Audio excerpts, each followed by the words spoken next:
السلام عليكم ورحمة الله وبركاته. الحمد لله رب العالمين. اللهم صل على سيدنا نبينا مولانا محمد وبارك وسلم عليه.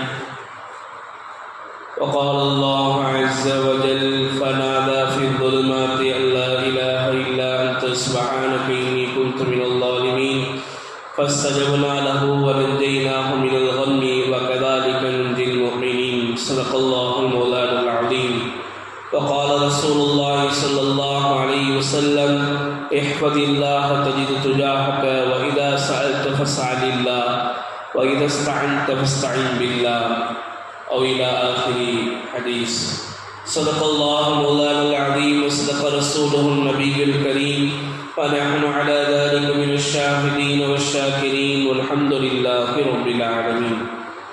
கண்ணியத்திற்கும் மிகுந்த மரியாதைக்கும் உரித்தான் அல்லாஹுவின் நல்லடியார்களே, அல்லாஹுவின் அளப்பெரும் கிருபையினால் இன்றோடு தராவி தொழுகையில் 17 ஜுஸுக்கள் முடிவடைந்திருக்கிறது. அல்ஹம்துலில்லாஹ். மீதமுண்டான ஆயத்துகளை கேட்கக்கூடிய பாக்கியத்தை அல்லாஹ் ஜல்ல ஷானஹு தஆலா நம் அனைவர்களுக்கும் தந்தல் புரிவானாக. ஆமீன். கண்ணியத்திற்கும் மிகுந்த மரியாதைக்கும் உரித்தான் அல்லாஹுவின் நல்லடியார்களே, இன்றைக்கு ஓதப்பட்ட ஒரு ஜுஸு 17வது ஜுஸுவிலே மொத்தம் 2 சூறாக்கள் மட்டும்தான் இருக்கிறது. ஒன்று அம்பியா, மற்றொன்று சூரத்துல் ஹஜ். ஏன் ஹஜ் என்ற சூறாவுக்கு ஹஜ் என்று வந்ததென்றால் அல்லாஹ் ஜல்ல ஷானஹு தஆலா ஹஜ்ஜினுடைய சில விஷயங்களை அதில் சொல்லி காட்டியிருப்பதின் காரணத்தினால் அந்த சூறாவுக்கு ஹஜ் என்பதாக வைக்கப்பட்டது. அதே போல அதற்கு முன்னால் உள்ள சூறாவுக்கு சூரத்துல் அம்பியா என்பதாக ஏன் வந்தது என்று சொன்னால் அல்லாஹ் ஜல்ல ஷானஹு தஆலா இந்த சூரத்துல் அம்பியா என்கிற இந்த அத்தியாயத்திலே ஏறத்தாழ 10 நபிமார்களுடைய சில விஷயங்களை அல்லாஹ் ஜல்ல ஷானஹு தஆலா இதிலே சொல்லி காட்டியிருப்பான். எனவே அந்த சூறாவுக்கு சூரத்துல் அம்பியா, நபிமார்கள் சூறா என்பதாக இந்த சூறாவுக்கு சொல்லப்படும். ஏன் அல்லாஹ் ஜல்ல ஷானஹு தஆலா அப்படி நபிமார்கள் சம்பந்தப்பட்ட விஷயங்களை எதை சொல்லி இருப்பான் என்று சொன்னால், ஒவ்வொரு நபிமார்களும் அவர்களுக்கு சிரமங்கள், கஷ்டங்கள், துன்பங்கள் வருகிற பொழுது அந்த கஷ்டங்களை, துன்பங்களை, துயரங்களை எப்படி கையாண்டார்கள் என்பதை அல்லாஹ் ஜல்ல ஷானஹு தஆலா இந்த சூறாவிலே விளக்கி சொல்லியிருப்பான். முதலாவதாக ஹஜ்ரத் இப்ராஹிம் அலைஹிஸ்ஸலாத்து வஸ்ஸலாம் அவர்கள் சம்பந்தப்பட்ட அந்த ஆயத்தை அல்லாஹ் ஜல்ல ஷானஹு தஆலா சொல்லி வருகிற பொழுது ஹஜ்ரத் இப்ராஹிம் அலைஹிஸ்ஸலாத்து வஸ்ஸலாம் அவர்கள் தன்னுடைய சமுதாயத்திற்கு அவர்களை விளக்குவதற்காக வேண்டி, நீங்கள் அல்லாஹ்வை அல்லாத சிலைகளை கற்பித்துக் கொண்டிருக்கிறீர்கள், அதை வணங்கிக் கொண்டிருக்கிறீர்கள் என்பதை, நீங்கள் வணங்குவது கடவுளை அல்ல, மாறாக ஒரு சிலையைத்தான், அந்த சிலைக்கு எந்த சக்தியும் இல்லை என்பதை உணர்த்துவதற்காக வேண்டி, ஒரு பாடம் கற்பிப்பதற்காக வேண்டி ஒரு தந்திரம் ஒன்றை செய்வார்கள். நமக்கெல்லாம் தெரியும். அதாவது அந்த ஊர் மக்கள் எல்லாம் திருவிழாவிற்காக வேண்டி கடற்கரைக்கு சென்ற பொழுது இப்ராஹிம் அலைஹிஸ்ஸலாத்து வஸ்ஸலாம் அவர்களுக்கு அப்பொழுது வயது 17 மட்டும்தான், 17 வயது. அவர்கள் ஒரு கோடாலியை எடுத்து கொண்டு போய் சிறிய சிலைகளை எல்லாம் உடைத்து விட்டு பெரிய சிலையினுடைய கையிலே மாற்றி விடுவார்கள்.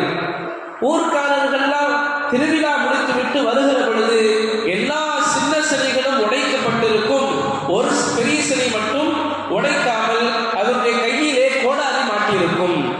வந்த மக்கள் எல்லாம் புரிந்து கொள்வார்கள், இந்த ஊரில் ஒரே ஒரு மனிதர் மட்டும்தான் சிலை வணக்கத்தை எதிர்க்கக்கூடிய ஒரே ஒரு மனிதர் மட்டும்தான், அவருடைய பெயர் இப்ராஹிம், அவருடைய வேலையாத்தான் இருக்கு என்பதாக கூப்பிட்டு கேட்கிறாங்க, நீங்க தான் இதெல்லாம் செஞ்சீங்களா அப்படின்னு.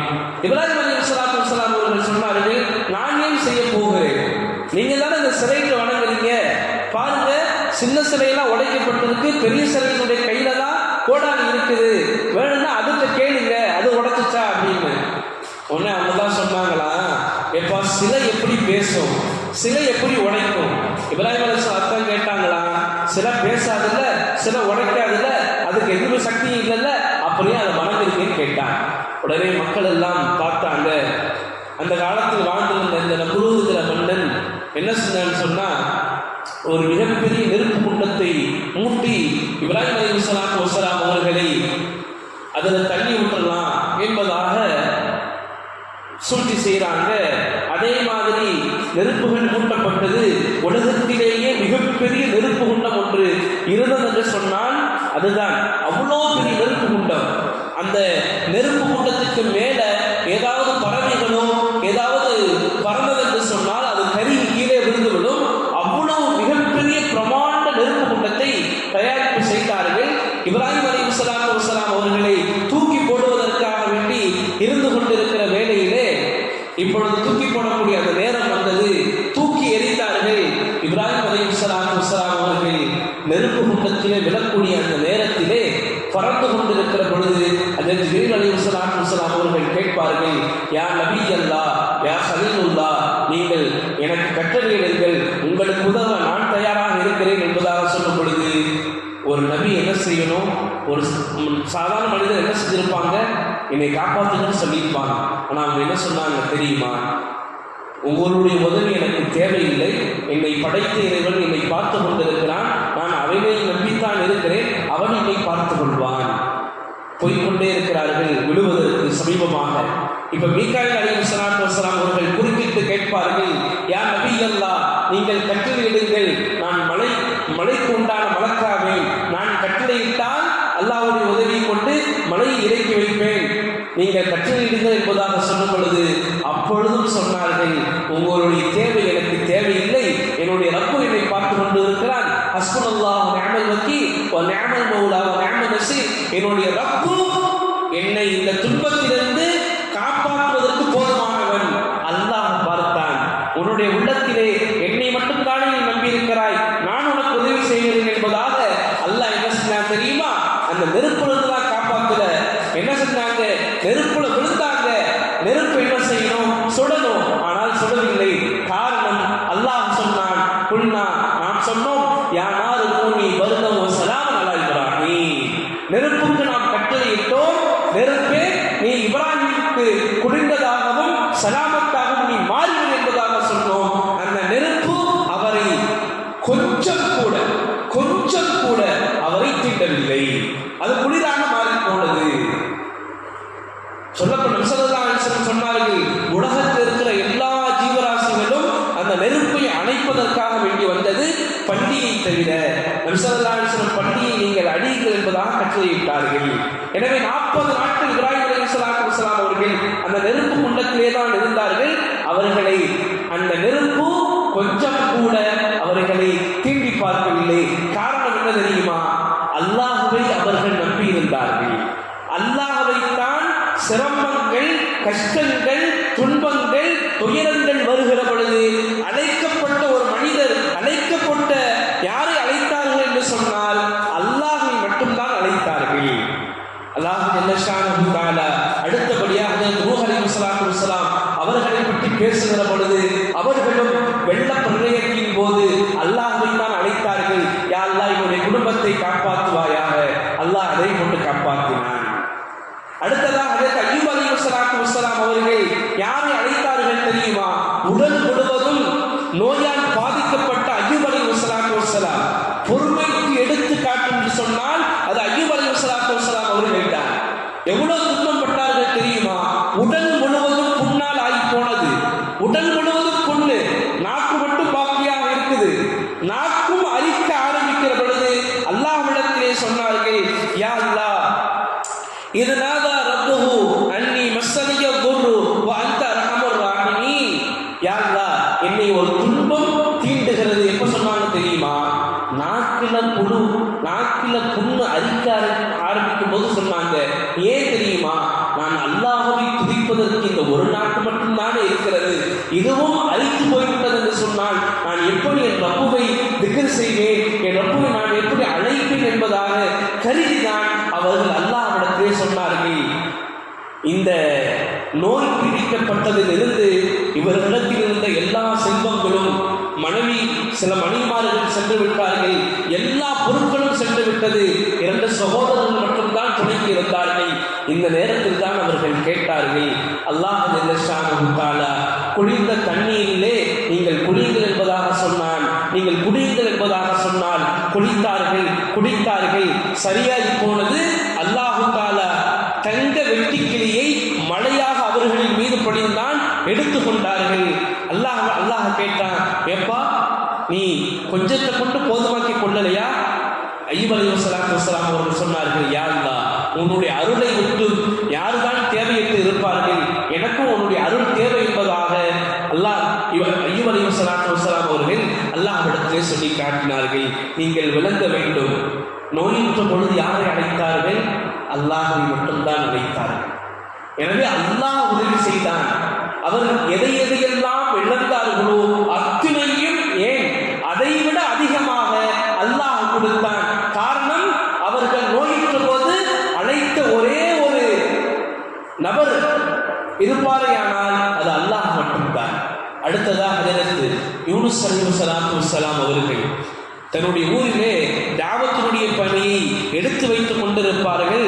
மக்கள் அல்லாஹ்வை வணங்க மறுப்பார்கள், கோபப்பட்டு சொல்லுவார்கள், அல்லாஹ்வுடைய தண்டனையை நீங்கள் 3 நாட்கள் எதிர்பாருங்கள் என்பதாக அல்லாஹ்வுடைய கட்டளை வர்றதுக்கு முன்னாடியே போயிடுவாங்க. பொதுவாக நபிமார்கள் என்ன செய்வாங்கன்னா, அவங்க திருமணம் முடித்தாலும் சரி, ஊரை விட்டு வேற ஊருக்கு போகனாலும் சரி, ஏதாவது ஒரு காரியங்கள் செய்யணும்னா அது அல்லாஹ்வுடைய கட்டளை இருக்கும், அல்லாஹ்ட்ட கேட்டுதான் செய்வாங்க. யூனுஸ் அலைஹிஸ்ஸலாத்து வஸ்ஸலாம் அவங்க தன்னுடைய ஊரின் மீது கோபப்பட்டு போயிட்டாங்க, நீங்க அல்லாஹ்வுடைய வேதனை எதிர்பாருங்க என்பதா. அந்த மக்கள் கொஞ்சம் புத்திசாலிங்க, நபிமார்கள் சொன்னா அது உண்மையாகத்தான் இருக்கு என்பதாக உடனேயே இஸ்லாத்துக்குள்ள வந்துட்டாங்க. அல்லாஹ் இறக்கவிருந்த வேதனையை தடுத்துட்டாங்க. இப்ப யூனுஸ் அலைஹிஸ்ஸலாத்து வஸ்ஸலாம் அவர்கள் ஊரை கோபித்துக் கொண்டு அல்லாஹ்வுடைய கட்டளையே இல்லாமல் போனாங்க இல்லையா? கப்பல்ல போய் கொண்டிருந்தாங்க. கப்பல் கொஞ்சம் ஆட ஆரம்பித்தது. எல்லாரும் பார்த்தாங்க, இப்படியே போயிட்டு சொன்னா கப்பல் கவிழ்ந்து அனைவரும் இறந்து போய் விடுவோம், எனவே இருக்கக்கூடிய பொருட்கள் எல்லாம் எடுத்து போட்டாங்க. அப்பயே கப்பல் ஆடுறது நிப்பாட்டல. இப்ப யாராவது ஒருத்தர் என்ன செய்யணும்? தண்ணியில குதிச்சுதான் ஆகணும். யாரை போடுறது? குடுக்க சீட்டு போட்டு பார்க்குறாங்க. முதல் தடவை யூனுஸ் நபி பார்த்தாங்க, நபி எப்படி தூக்கி போட முடியும், வேணாம் மறுபடியும் கொடுக்குங்க. 2வது தடவை யூனுஸ் நபி பார்த்தாங்க, வேணாம் 3வது தடவை குளிக்கு பார்ப்போம், வேற நபர் வந்து அவர் குதிக்கட்டும். 3வது தடவை குளிக்கு பார்த்தாங்க, 3 தடவையும் யூனுஸ் நபி தான். யூனுஸ் நபியை பார்த்தாங்க, நம்மளே குதிச்சிருவோம், ஆடையெல்லாம் கிடைச்சி குதிச்சாங்க. அல்லாஹ்வுடைய ஏற்பாடு, அல்லாஹ் ஒரு மீனுக்கு கட்டளை இட்டான். அந்த மீன் இவர் எப்பொழுது குதிப்பார் என்பதாக கடலை கிழித்து கொண்டு அவருடைய கப்பலுக்கு அருகாமையில் வந்து வாங்கி கொடுத்து கொண்டே இருந்தது, எப்பொழுது குதிப்பார் என்பதாக. அல்லாஹ் மீனுக்கு கட்டளையிட்டான், நீ அவரை விழுங்க வேண்டும், ஆனால் அவருடைய சதைக்கும் அவருடைய எலும்புக்கும் எந்த சேதாரம் உண்டாகக்கூடாது என்பதாக அல்லாஹ் கட்டளையிட்டான். மீன் விழுங்கியது. ஹஜரத் யூனுஸ் அலைஹிஸ்ஸலாத்து வஸ்ஸலாம் அவர்கள் மீனுடைய வயிற்றிலே அல்லாஹ்வைத்தான் அழைத்தார்கள். அங்கே யாரும் அழைக்க முடியும்? என்ன அழைத்தார்கள்? அதைத்தான் குர்ஆனுடைய வசனம் சொல்கிறது, லா இலாஹ இல்லா அன்த, வேற கடவுள் இல்ல உன்னை தவிர, இன்னி குன்து மினல் ஸாலிமீன், நீ எனக்கு உதவி செய்யல அப்படின்னு சொன்னா நான் அநியாயம் செஞ்சவர்கள ஆயிடுவேன் என்பதாக அல்லாஹ்வை அங்கே திக்ர் செய்கிற பொழுதுதான் அல்லாஹ் தஆலா 40 நாட்கள் கழித்து அந்த மீன் கரையிலே வந்து யூனுஸ் நபியை துப்பியது. பாருங்க, மீனுடைய வயிற்றுக்கு மீனுடைய இரையாக போகிற மனிதனை அல்லாஹ் ஏன் பாதுகாத்தான் தெரியுமா? அந்த சிரமத்திலும் கூட, அந்த கஷ்டத்திலும் கூட யாரை அழைத்தார்கள்? அல்லாஹ்வை மட்டும்தான் அழைத்தார்கள். எனவே அல்லாஹ் அவர்களுக்கு உதவி செய்தார். அல்லாஹ் குர்ஆன்ல சொல்லி காட்டினா, அதுக்கு பிறகு இப்படித்தான் நாம் முஃமின்களை பாதுகாப்போம், முஃமினுடைய கவலையை போக்குவோம், முஃமினுடைய சிரமங்களை கஷ்டங்களை போக்குவோம். இது ஆண்களுக்கு மட்டுமல்ல, பெண்களுக்கும் தான். அதற்கு ஆயிஷா ரலியல்லாஹு தஆலா அன்ஹா ஒரு போருக்கு நபி ஸல்லல்லாஹு அலைஹி வஸல்லம் அவங்களோட போயிட்டு வருகிற பொழுது ஆயிஷா அம்மா அவங்க வந்து தவறிடுறாங்க. அதாவது தன்னுடைய சுய தேவையை பூர்த்தி செய்யறதுக்காண்டி போயிட்டு வரும் பொழுது நபி ஸல்லல்லாஹு அலைஹி வஸல்லமுடைய படை மதீனாவுக்கு வந்துட்டாங்க. பார்க்கல, இந்த ஒட்டக தொட்டின்னு சொல்லுவாங்க, மேல ஒட்டகத்துக்கு மேல வச்சிருப்பாங்க, அதில் இருக்கிறாங்க என்பதாக நினைச்சு கொண்டு வந்துட்டாங்க. ஊருக்கு வந்து பார்த்ததுக்கு பிறகுதான் தெரியுது ஆயிஷா ரலியல்லாஹு தஆலா அவர்கள் ஒட்டகத்தில் ஏறல. பொதுவாக ஒரு பழக்கம் இருக்கும், அதாவது செய்வாங்கன்னா வந்துகிட்டே இருப்பாங்க, ஏதாவது பொருட்கள் விட்டுட்டு போயிட்டா எடுத்துட்டு வர்றதுக்காக வேண்டி. அந்த சஹாபி என்ன செஞ்சுட்டாங்கன்னா ஆயிஷா ரலியல்லாஹு தஆலா அவங்கள கூட்டிட்டு வந்தாங்க மதீனாவுக்கு. வர்றதை பார்த்த முனாஃபிகீன்கள் எல்லாம், நயவஞ்சகர்கள் எல்லாம் விட்டு கட்டிட்டாங்க. ஆயிஷா ரலியல்லாஹு தஆலா அவங்களுக்கும் நௌதுபில்லா அவங்களுக்கும் கூட்டிட்டு வந்த அந்த சஃப்வான் என்கிற சஹாபிக்கும் தொடர்பு இருக்குது, தவறு செஞ்சுட்டாங்க என்பது பற்றி உண்டான ஒரு தவறான இட்டுக்கட்டதில் அவங்க கட்டிட்டாங்க. இது ஊர் ஃபுல்லாக பரவுது. ஆயிஷா அம்மா அவங்களுக்கும் தெரியுது. தன்னுடைய வீட்டுக்கு போகிறதுக்காக வேண்டி ஆயிஷா ரலியல்லாஹு தஆலா கேட்டுட்டு போகிறாங்க. ஆனால் கடைசி வரைக்கும் அவங்க நம்பியிருந்தது யாருன்னா அல்லாஹ் மட்டும்தான். நபி சொன்னாங்க, நீ ஏதாவது தவறு செஞ்சிருந்தா அல்லாஹ்விடத்துல மன்னிப்பு கேளுங்க, அல்லாஹ் மன்னிக்கக்கூடியவனாக இருக்கிறான். அவங்க சொன்னாங்க, நான் எந்த தவறும் செய்யல, இப்ப அல்லாஹ் மட்டும்தான் உதவி, வேற யாரு சொன்னாலும் யாரும் கேட்கிற மாதிரி இல்லை. அல்லாஹ்வே நம்பி இருந்தார்கள். அல்லாஹ் ஜல்லஷானஹு தஆலா தன்னை எல்லாமா நம்பி இருக்கிறார்கள். உடனே ஏறத்தாழ 10 ஆயத்துகள் என்பதாக நினைக்கிறேன், 10 ஆயத்துகளையும் அல்லாஹ் இறக்கினான். அந்த ஆயிஷா ரலியல்லாஹு தஆலா அவர்கள் உத்தமி உத்தமி உத்தமி என்பதாக அல்லாஹ் தஆலா 10 ஆயத்துகள் 12 ஆயத்துகளை இறக்கி வைத்து சொன்னான். என்னை அவர்கள் நம்பி இருந்தார்கள். எனவே நாங்கள் எங்களுடைய கஷ்டத்திலே, துன்பத்திலே, துயரத்திலே அல்லாஹ்வை நம்பித்தான் இருக்க வேண்டும். நபி ஸல்லல்லாஹு அலைஹி வஸல்லம் அவர்கள் இப்னு அப்பாஸ், அப்துல்லாஹ் இப்னு அப்பாஸ் ரலியல்லாஹு தஆலா அவர்கள் சிறு பிள்ளையாக இருக்கிற பொழுது ஈமானுடைய பாடத்தை எடுக்கிறார்கள். என்ன தெரியுமா? யா குலாம் இன்னி, நான் உனக்கு சில கலிமாக்களை சொல்லிக் கொடுக்கிறேன். முஅல்லிமுக பி கலிமாத்தி, சில கலிமாக்களை உனக்கு நான் சொல்லிக் கொடுக்கிறேன். இந்த விஷயம் இருக்குது, நாம் எல்லாத்துக்கும் பொருந்தும். நாம் எல்லாரும் இதை நினைச்சு பார்க்கணும், இதன்படி நடக்கணும். என்ன சொன்னாங்க தெரியுமா நபி ஸல்லல்லாஹு அலைஹி வஸல்லம் அவர்கள்? இஹ்ஃபதில்லாஹ யஹ்ஃபதுக, நீ அல்லாஹ்வை பாதுகாத்தா அல்லாஹ் உன்னை பாதுகாப்பான். இஹ்ஃபதில்லாஹ தஜிது துஜாஹக, நீ அல்லாஹ்வுடைய கடமைகளை, அதாவது தொழுகை, நோன்பு, ஸகாத், ஹஜ், இது போன்ற என்னென்ன கடமைகள் இருக்குதோ, தாய் தந்தைகளா இருக்கட்டும், மற்ற விஷயங்களாக இருக்கட்டும், என்னென்ன கடமை இருக்குதோ எல்லாத்தையும் பாதுகாத்தா, எல்லாத்தையும் அமல் செய்தா அல்லாஹ் நீங்க பெற்றுக் கொள்வீர்கள்.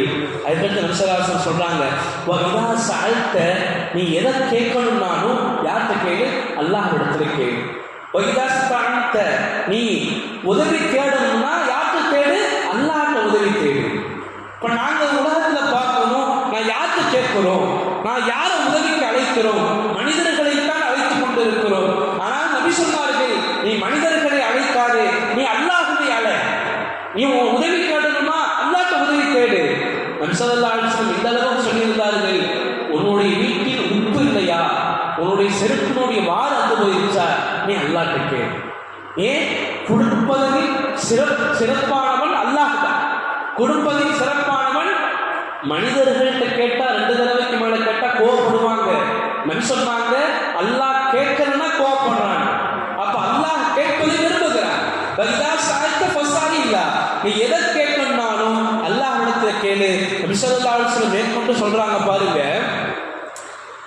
வஅலம், தெரிந்து கொள்ளுங்கள், அன்னல் உம்மத லவ்ஜிதமஉ அலா ஐ யன்ஃபஉக, விளங்கிக் கொள்ளுங்கள், முழு உலகமும் சேர்ந்து உங்களுக்கு ஒரு நன்மையை கொடுக்க நாடினாலும் லம் யன்ஃபஉ இல்லா பி ஷைஇன் கத் கதபல்லாஹு லக, அல்லாஹ் தஆலா உனக்கு என்ன விதியில் எழுதி வச்சிருக்கிறானோ அதை தான் உன்னால் பெற்றுக்கொள்ள முடியும். சொன்னாங்க, அல்லாஹ் உனக்கு விதியில என்ன நன்மை எழுதியிருக்கிறானோ அதை மட்டும்தான் நீ பெற்றுக்கொள்ள முடியும். மேலும் ஸல்லல்லாஹு அலைஹி வஸல்லம் சொன்னார்கள், ஓல இஜ்தமஉ அலா ஐ யதுர்ருக லம் யதுர்ருக இல்லா பி ஷைஇன் கத் கதபல்லாஹு அலைக. நிறைய பேர் சேர்ந்து உனக்கு ஒரு தீங்க கொடுக்கணும்னு நினைக்கிறாங்க. அல்லாஹ் எவ்வளவு தீங்கு வச்சிருக்கிறானோ, என்ன தீங்கு நாடி இருக்கிறானோ அதை தவிர அவர்களால் வேறு எதையும் கொடுக்க முடியாது. மேலும் நபி ஸல்லல்லாஹு அலைஹி வஸல்லம் சொன்னார்கள், ரஃபிஅத்தில் அக்லாம் வ ஜஃபத்திஸ் ஸுஹுஃப், நம்முடைய விதியை எழுதக்கூடிய பேனா உயர்ந்து விட்டது, பேப்பர்களும் காய்ந்து போய்விட்டது. அதாவது நபி ஸல்லல்லாஹு அலைஹி வஸல்லம் என்ன செய்யறாங்கன்னா, அல்லாஹ் உனக்கு என்ன நானானோ அதுதான் கிடைக்கும். நீ ஒன்று நினைக்கிறதுனால தக்தீர்ல என்ன எழுதி இருக்குதோ அது மாற்றப்படாது. எனவே நீ உனக்கு நன்மை நடந்தா அல்லாஹ்வுக்கு நன்றி செலுத்து, உனக்கு தீமை நடந்தா அல்லாஹ்வுக்கு நபி ஸல்லல்லாஹு அலைஹி வஸல்லம் அவர்கள் இந்த சமுதாயத்திற்கு பாடம் எடுக்கிறார்கள். எனவே எதை கேட்டாலும் அல்லாஹ்விடத்தில் கேட்போம், உதவி தேடினாலும் அல்லாஹ்விடத்தில் உதவி தேடுவோம். கொடுப்பதில் சிறப்பான